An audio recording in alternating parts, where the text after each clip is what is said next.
عارف إن في رسايل مبعوتالك مخصوص من ملايين السنين وإنت لسه ما لمستهاش؟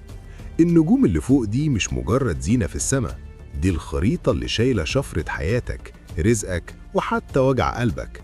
والنهاردة النجم قرر إنه يحكي. أهلا بيكم يا رفاق الرحلة. بقالكم كتير بتسمعوا النجمة وهي بتنور ليكم الطريق، والنهاردة النجم جه عشان يديكم القوة. أنا مش جاي أقول لكم توقعاته بس، أنا جاي أديكم مفتاح كل برج، إزاي تنجح، إزاي تجذب الثراء، وإزاي تكون أنت اللي سايق مش الظروف.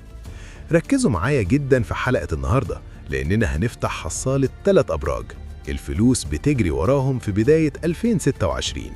أول برج معانا هو الأسد. يا أسد، الشمس في ملعبك الفترة دي وعندك طاقة جذب مش طبيعية.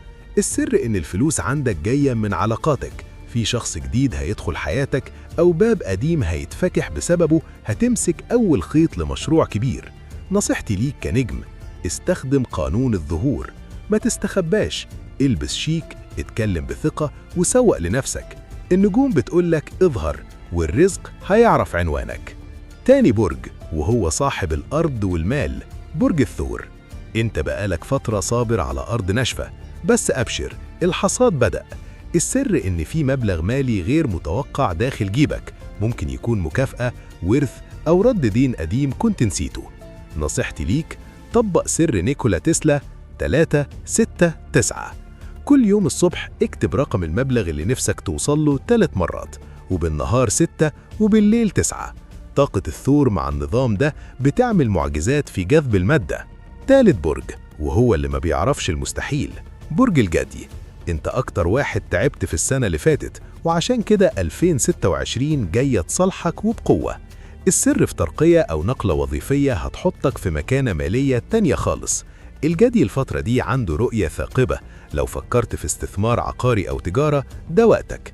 نصيحتي ليك، اشتغل بمبدأ الهدوء القاتل، ما تحكيش خططك لحد، وداري على شمعتك، والنتائج هي اللي هتعمل دوشة. الأبراج دي عندها الفرصة، بس القرار في إيدك انت.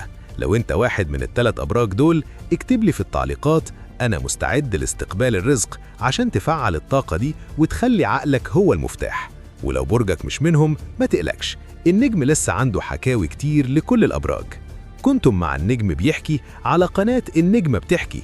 استنوني الحلقة الجاية عشان الحكاية لسه فيها أسرار كتير. سلام.